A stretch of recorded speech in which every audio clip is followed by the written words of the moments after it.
ഒരു കാര്യം ഞങ്ങൾ അടിവരയിട്ട് പറയുന്നു, മുഖം നോക്കാതെയുള്ള നടപടി. എവിടെയെങ്കിലും ഏതെങ്കിലും മേഖലകൾ സ്വാധീനിച്ചുകൊണ്ടിരുന്ന നിന്നും രക്ഷപ്പെട്ടുകൊണ്ടിരുന്ന ആരെങ്കിലും ഉണ്ടെങ്കിൽ ഒന്നുകിൽ തിരുത്താൻ തയ്യാറാകണം, അല്ലെങ്കിൽ അവർ ഹോട്ടൽ പൂട്ടാൻ തയ്യാറാകണം.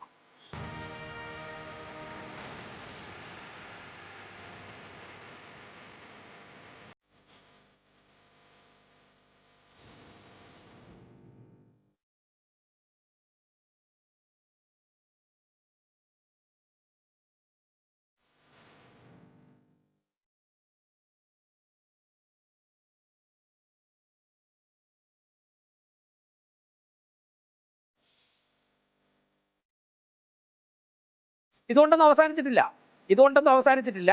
ഇന്ന് രാവിലെ 7 മണി മുതൽ 1 മണി വരെ ചെയ്ത സ്ഥാപനങ്ങളാണ്. രാത്രിയും പകലും ഇനിയും തുടരും. ഇനി ചിലരൊക്കെ തന്നെ വൈകുന്നേരം മാത്രം ഈ പരിപാടിയുള്ളവരുണ്ടല്ലോ.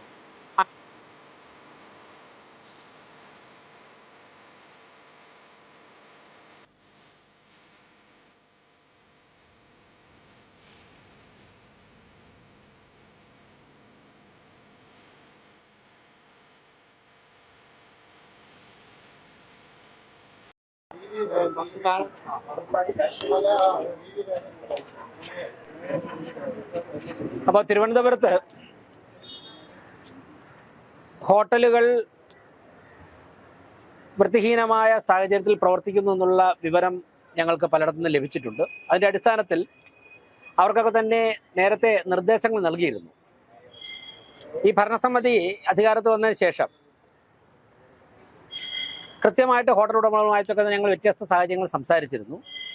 അതാ സ്ഥലങ്ങളിലുള്ള ഹെൽത്ത് ഇൻസ്പെക്ടർമാരുൾപ്പെടെയുള്ളവർ ആരോഗ്യപരിപാലന രംഗത്ത് നല്ല രീതിയിലുള്ള നിർദ്ദേശങ്ങൾ നൽകിയിരുന്നു. എന്നിട്ടും ചില ഹോട്ടലുകൾ വൃത്തിഹീനമായ സാഹചര്യത്തിലാണ് ഭക്ഷണം തയ്യാറാക്കുന്നത്, വിതരണം ചെയ്യുന്നതെന്ന് കിട്ടിയ ഇൻഫർമേഷൻ്റെ അടിസ്ഥാനത്തിൽ ഇനി കാത്തിരിക്കാൻ വേണ്ടി തയ്യാറല്ല. ശക്തമായിട്ടുള്ള നിയമ നടപടികളിലേക്ക് തിരുവനന്തപുരം കോർപ്പറേഷൻ കടക്കുകയാണ്. അതിൻ്റെ അടിസ്ഥാനത്തിൽ ഇന്ന് രാവിലെ ഹെൽത്ത് സ്റ്റാൻഡിംഗ് കമ്മിറ്റിയുടെ നിർദ്ദേശപ്രകാരം 95 സ്ഥാപനങ്ങളിലാണ് ക്ലീൻ സിറ്റി മാനേജർമാരുടെ നേതൃത്വത്തിൽ ഹെൽത്ത് ഇൻസ്പെക്ടർമാരും ജൂനിയർ ഹെൽത്ത് ഇൻസ്പെക്ടർമാർ ഉൾപ്പെടുന്ന 100 കണക്കിന് ജീവനക്കാർ പല സ്ക്വാഡുകളായി തിരിഞ്ഞുകൊണ്ട് പരിശോധനയ്ക്ക് ഇറങ്ങിയത്. 95 സ്ഥാപനങ്ങളിൽ ഇന്ന് രാവിലെ 7 മണി മുതൽ 1 മണി വരെ 95 സ്ഥാപനങ്ങളിൽ പരിശോധന നടത്തി. 48 സ്ഥാപനങ്ങളിൽ നിന്നും പഴകിയ ഭക്ഷണ പദാർത്ഥങ്ങളും വൃത്തിഹീനമായ അന്തരീക്ഷത്തിൽ ഭക്ഷണ പദാർത്ഥങ്ങൾ പാചകം ചെയ്യുന്നതായിട്ടും ഉള്ള വിവരം അവർക്ക് ലഭിച്ചു. അത് കണ്ടുപിടിക്കുകയും ചെയ്തു. അതിൻ്റെ അടിസ്ഥാനത്തിൽ 48 സ്ഥാപനങ്ങൾക്ക് നോട്ടീസ് നൽകിയിട്ടുണ്ട്. 57,500 രൂപ പിഴയായിട്ട് ഈടാക്കി. അതോടൊപ്പം തന്നെ 7 സ്ഥാപനങ്ങളിൽ നിന്നും പഴകിയ ഭക്ഷണങ്ങൾ പിടിച്ചിട്ടുണ്ട്. അവയ്ക്കെല്ലാം തന്നെ നോട്ടീസ് കൊടുത്തിട്ടുണ്ട്. അവരിവിടെ ഹാജരായി അടുത്ത നടപടികളിലേക്ക് കടക്കും. അപ്പോൾ ഇനിയും ശക്തമായ റെയ്ഡ് ഉണ്ടാകും. തട്ടുകടകൾ കേന്ദ്രീകരിച്ചുകൊണ്ട്, തട്ടുകടകൾക്കൊക്കെ ആവശ്യത്തിൽ കൂടുതൽ സമയം കൊടുത്തിട്ടുണ്ട് എല്ലാം റെക്ടിഫൈ ചെയ്യാനായിട്ട്. ഇനി രാത്രികാലങ്ങളിലെ തട്ടുകടകൾ കേന്ദ്രീകരിച്ചും അതോടൊപ്പം തന്നെ തിരുവനന്തപുരത്തെ ഏതൊരു ഹോട്ടലും, അതിലൊരു കാര്യം ഞങ്ങൾ അടിവരയിട്ട് പറയുന്നു, മുഖം നോക്കാതെയുള്ള നടപടി. എവിടെയെങ്കിലും ഏതെങ്കിലും മേഖലകൾ സ്വാധീനിച്ചുകൊണ്ടിരുന്ന നിന്നും രക്ഷപ്പെട്ടുകൊണ്ടിരുന്ന ആരെങ്കിലും ഉണ്ടെങ്കിൽ ഒന്നുകിൽ തിരുത്താൻ തയ്യാറാകണം, അല്ലെങ്കിൽ അവർ ഹോട്ടൽ പൂട്ടാൻ തയ്യാറാകണം. ഒരു കാരണവശാലും ആരോട് ഒരു കോംപ്രമൈസും ഇല്ല.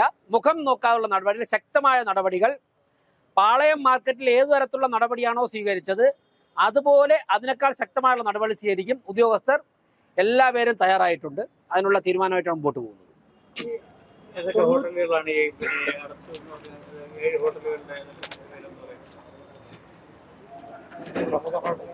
New Ananthapuri fast food Sasthamangalam, hotel Pankayam bakery junction Palayam, Al Hasan budget family restaurant Manacaud, Arabian masala Manacaud, parotta hut Manacaud, Zaitoon hotel Manacaud, Priyasamudra hotel Kovalam, ഇത്രയും ഹോട്ടലുകൾക്കാണ് ഇപ്പോൾ നോട്ടീസ് ഭക്ഷണങ്ങൾ പിടിച്ചെടുത്തത്. അതിൻ്റെ നടപടികൾ നേരിടുന്ന ഇത്രയും സ്ഥാപനങ്ങളാണ്. ഇതുകൊണ്ടൊന്നും അവസാനിച്ചിട്ടില്ല. ഇന്ന് രാവിലെ 7 മണി മുതൽ 1 മണി വരെ ചെയ്ത സ്ഥാപനങ്ങളാണ്. രാത്രിയും പകലും ഇനിയും തുടരും. ചിലരൊക്കെ തന്നെ വൈകുന്നേരം മാത്രം ഈ പരിപാടിയുള്ളവരുണ്ടല്ലോ. അവിടെ വൈകുന്നേരം സ്പെഷ്യൽ സ്ക്വാഡ് ഇറങ്ങും. ഇപ്പോൾ യൂണിഫോമിൽ ഉദ്യോഗസ്ഥരെല്ലാം തന്നെ സജ്ജരായിട്ടുണ്ട്. 48 സ്ഥലങ്ങളിലാണ് ന്യൂനതകൾ കണ്ടെത്തിയത്. 7 സ്ഥലങ്ങളിൽ നിന്നാണ് പഴകിയ ഭക്ഷണം ന്യൂനതകൾ 48 കണ്ടെത്തി. അത് ചിലപ്പോൾ അവിടെ വൃത്തിയില്ലാത്ത അന്തരീക്ഷമായിരിക്കാം, വെള്ളം, പ്ലാസ്റ്റിക്, പഴകി, അതോടൊപ്പം തന്നെ ചൂടുവെള്ളം കൊടുക്കണം എന്ന് പറയുമ്പോഴേക്കും, തിളപ്പിച്ച വെള്ളം കൊടുക്കണമെന്ന് പറയുമ്പോഴേക്കും, തിളപ്പിച്ചാറ്റിയ വെള്ളം കൊടുക്കണമെന്ന് വെള്ളം തിളപ്പിച്ചിട്ട് കുറച്ച് പകുതി തിളപ്പിച്ചിട്ട് നന്നായിട്ട് തിളപ്പിക്കും കുറച്ച് വെള്ളം, എന്നിട്ട് ബാക്കി പച്ചവെള്ളം ഒഴിക്കും. അങ്ങനെ കൊടുക്കാൻ പാടില്ല. അപ്പോൾ അങ്ങനെയൊക്കെ ഉള്ളതാണ് 47 സ്ഥലം കണ്ടെത്തിയത്. വൃത്തിഹീനമായ അന്തരീക്ഷമൊക്കെ. പഴകിയ ഭക്ഷണ പദാർത്ഥങ്ങളുള്ളതിൽ 7 സ്ഥലം ഐഡന്റിഫൈ ചെയ്തിട്ടുണ്ട്. അതിൽ ഒരിടം ചിക്കൻ ഇവരെ ഉദ്യോഗസ്ഥരെ കണ്ടപ്പോഴേക്കും എടുത്തുകൊണ്ട് ഓടാൻ വേണ്ടി പരിശ്രമം നടത്തി. ഇന്നലത്തെ മെനിങ്ങാത്ത ചിക്കനാണ്. അത് കണ്ടുപിടിച്ചിട്ട് അതിനെ പിടിച്ച് വച്ചിട്ടുണ്ട്. അപ്പോൾ എന്തായാലും ശക്തമായ നടപടികളായിട്ട് മുന്നോട്ട് പോകും. മുഖം നോക്കാതെ നടപടികൾ. ഏത് സ്റ്റാർ ഹോട്ടലായാലും പരിശോധന ശക്തമാക്കും. ഈ സംസ്ഥാനത്തെ സംബന്ധിച്ച് മറ്റ് ജില്ലകളിൽ നിന്നും ഉൾപ്പെടെ നിരവധി കുട്ടികളും വിദ്യാർത്ഥികളൊക്കെ പഠിക്കുന്ന ജോലി ചെയ്യുന്ന സ്ഥലമാണ്. അപ്പോൾ ഈ ഹോസ്റ്റലുകളിലും ഇത്തരത്തിൽ പഴയ ഭക്ഷണങ്ങളൊക്കെ കൊടുക്കുന്ന പ്രവണതകൾ നിരന്തരം സംഭവിക്കുന്ന വിഷയമാണ്. അതുകൊണ്ട് വയറിളക്കം അടക്കം പിടിക്കുന്ന സംഭവങ്ങളുണ്ട്. അപ്പോൾ ഈ ഹോസ്റ്റലുകളിലും റെയ്ഡ് നടത്താൻ ഉദ്ദേശമായിരുന്നു. അത് ഞങ്ങളന്ന് മാധ്യമങ്ങളെയൊക്കെ വിളിച്ചില്ല എന്നുള്ളൂ. കാരണം അതിനുള്ള സമയം കിട്ടിയില്ല. വൈകുന്നേരം 3 പെൺകുട്ടികൾ തന്നെ ഇവിടെ വന്ന് നേരിട്ട് ഹെൽത്ത് ചെയർമാനോട് കംപ്ലൈന്റ് പറയുകയും അദ്ദേഹം ഉടൻ തന്നെ അന്ന് ഡ്യൂട്ടിയിലുണ്ടായിരുന്ന സ്ക്വാഡ് ഉദ്യോഗസ്ഥർ, എനിക്ക് തോന്നുന്നു വനിതകളായിരുന്നു, അവർ യൂണിഫോമിൽ തന്നെ, അത് ലേഡീസ് ഹോസ്റ്റലായിരുന്നു, അതുകൊണ്ട് അദ്ദേഹം വനിതകളെ തന്നെയാണ് ചെയർമാൻ അയച്ചത്. യൂണിഫോമിൽ പോയി ആ ഹോസ്റ്റലിൻ്റെ ശക്തമായ പിഴ ഈടാക്കുകയും അതിലടുത്ത നിയമ നടപടികൾ സ്വീകരിച്ചിട്ടുണ്ട്. എനിക്കൊന്ന് 3 ഹോട്ടലിൽ തന്നെ, മേയറുടെ അറിവോടെ തന്നെ ഒരു 3 ഹോസ്റ്റലിൽ തന്നെ ഒരു ലേഡീസ് ഹോസ്റ്റലാണ്. ആ കുട്ടികൾ വന്നപ്പോഴേക്കും ഞാനും കണ്ടിരുന്നു. നടപടി സ്വീകരിച്ചിട്ടുണ്ട്. ഹോസ്റ്റലുകളിലും ഒരു ദാക്ഷിണ്യവുമില്ലാതെ, പ്രത്യേകിച്ചും കുട്ടികളൊക്കെ ഇതര ജില്ലകളിൽ നിന്നൊക്കെ വരുമ്പോൾ അവർക്ക് തിരുവനന്തപുരത്തെക്കുറിച്ച് വലുതായിട്ട് അറിവില്ല. അവർ കിട്ടുന്ന സ്ഥലത്ത് ഭക്ഷണം വാങ്ങി കഴിക്കും. അങ്ങനെയൊക്കെയുള്ള വിവരങ്ങൾ റിപ്പോർട്ട് ചെയ്തിട്ടുണ്ട്. അതുകൊണ്ടാണ് ഞങ്ങൾ സ്ക്വാഡ് ശക്തമാക്കിയിട്ടുള്ളത്.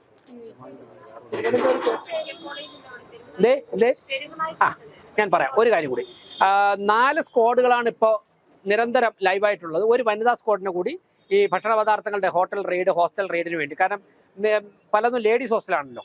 അപ്പോൾ ഒരു വനിതാ സ്ക്വാഡിനെ കൂടി നമ്മൾ ഉദ്ദേശിക്കുന്നത്.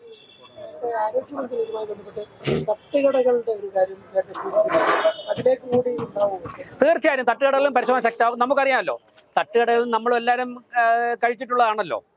അപ്പോൾ തട്ടുകടലിൽ ഇരിക്കുമ്പോഴേക്കും, കഴിച്ചുകൊണ്ടിരിക്കുമ്പോൾ തന്നെ എല്ലാ കടകളും ഞാൻ പറയുന്നില്ല, ചില കടകളൊക്കെ പെർഫെക്റ്റ് ആയിട്ട് നടത്തുന്ന കടകളുമുണ്ട്.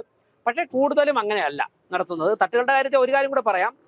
തട്ടുകടയുടെ കാര്യത്തിൽ റോഡിൽ കച്ചവടം നടത്തുന്നത് ഇപ്പോൾ ഒരു അവകാശമായിട്ട് സ്ഥാപിക്കുന്ന പലരുമുണ്ട്.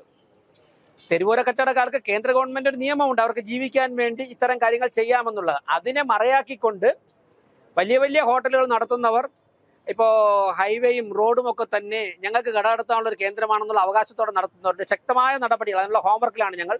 ശക്തമായ നടപടികൾ അവിടെയും ഉണ്ടാവും. പാപ്പനംകോട് ഹൈവേയിലായിട്ട് ഈ റോഡ് കൈവേറി ദേശീയപാതയുടെ ഒരു ഭാഗം 2 ഭാഗവും ലോറികളിൽ കൊണ്ടിട്ട് കച്ചവടം നടത്തുന്നത്. അത് വൈകുന്നേരം കൊണ്ടുപോകുന്നില്ല. അതവിടെ ടെൻറ്റ് ചെയ്തിട്ട് ഇങ്ങനെ ഒരു ട്രാക്ക് തന്നെ പൂർണ്ണമായിട്ടും കൈകേറിയിട്ടുള്ള ICT കോളേജിന്റെ എതിരായിട്ട്. ഞാൻ ഈ ചോദ്യമാണ് നേരത്തെ ഉത്തരം പറഞ്ഞത്. ചിലരുടെ അവകാശമായിട്ട് സർക്കാർ റോഡ് കൈകേറി കട നടത്തുന്നതായി മാറിയിരിക്കുകയാണ്. അവർക്ക് നൽകുന്നൊരു മുന്നറിയിപ്പാണ്. അവർ ഇപ്പോൾ തന്നെ ആ നടപടിയിൽ നിന്ന് പിന്മാറണം. അതിനെയൊക്കെ തന്നെ ഒഴിവാക്കുവാനുള്ള ഹോംവർക്ക് ഞങ്ങൾ ചെയ്തുകൊണ്ടിരിക്കുകയാണ്.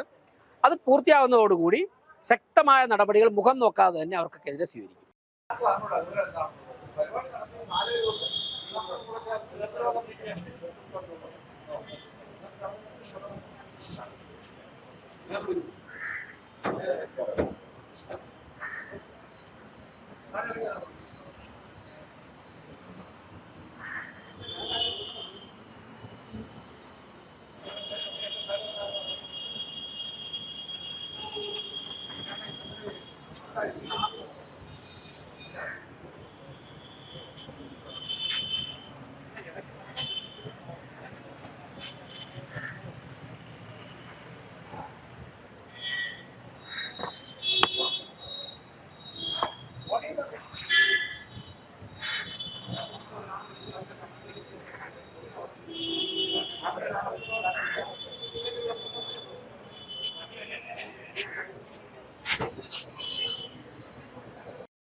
അതെ, അത് കാണിപ്പിക്കാം.